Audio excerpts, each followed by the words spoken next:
Pošta Slovenije se v prvem trimesečju leta 2010 srečuje z izjemnim porastom števila kaznivih dejanj ropov svojih poslovalnic, torej pošt.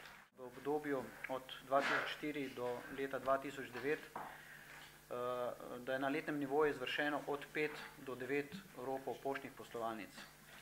V letu 2010 smo na žal ta rekord, torej 9 ropov in en poskus ropa, dosegli že zgolj v 3-mesečnem obdobju.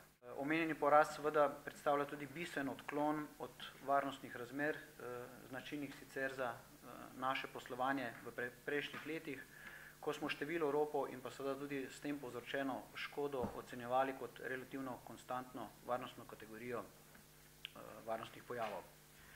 Izjema, kot se boste najverjetneje spomnili, so bili ropi prevozov vrednostnih poštnih pošiljk, ki so nas statistično, količinsko in pa vrednostno obremenjevali predvsem v letu 2007.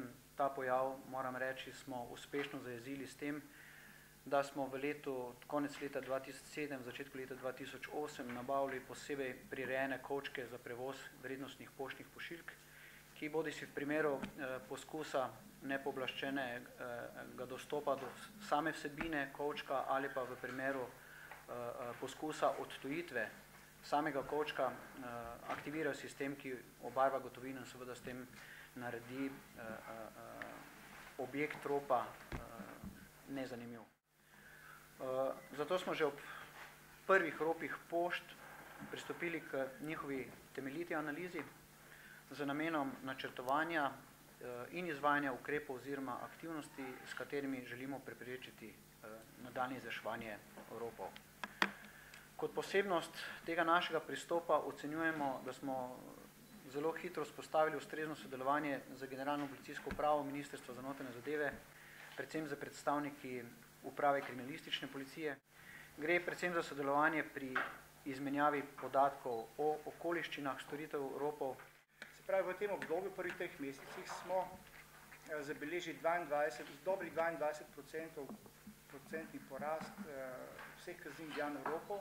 Moram tudi reči, da takoj v začetku novega leta, v mesecu januarju, nismo beležili ropov. Prvi rop na poštne objekte imamo beležen 19. februarja. Ropi so bili v glavnem izvršeni na območju Policijske uprave Ljubljana, Policijske uprave Maribor, Policijske uprave Kranj in pa Policijske uprave Postojna. Moram odkrito priznati, da seveda trenutno še nimamo najboljšega sistema, ker tega tudi ni vzpostavljeno nikjer na svetu. Torej, najboljši sistem bi bil ta, da ne bi poslovali z gotovino, kar pa seveda glede na specifičnosti lokalnega območja, kamor to dovažamo, ker gre za ruralna območja, kjer je to še edini stik pošte z lokalnim prebivalstvom. Seveda načrtujemo nekatere ukrepe, v katerih pa danes podrobnosti še ne morem izdati.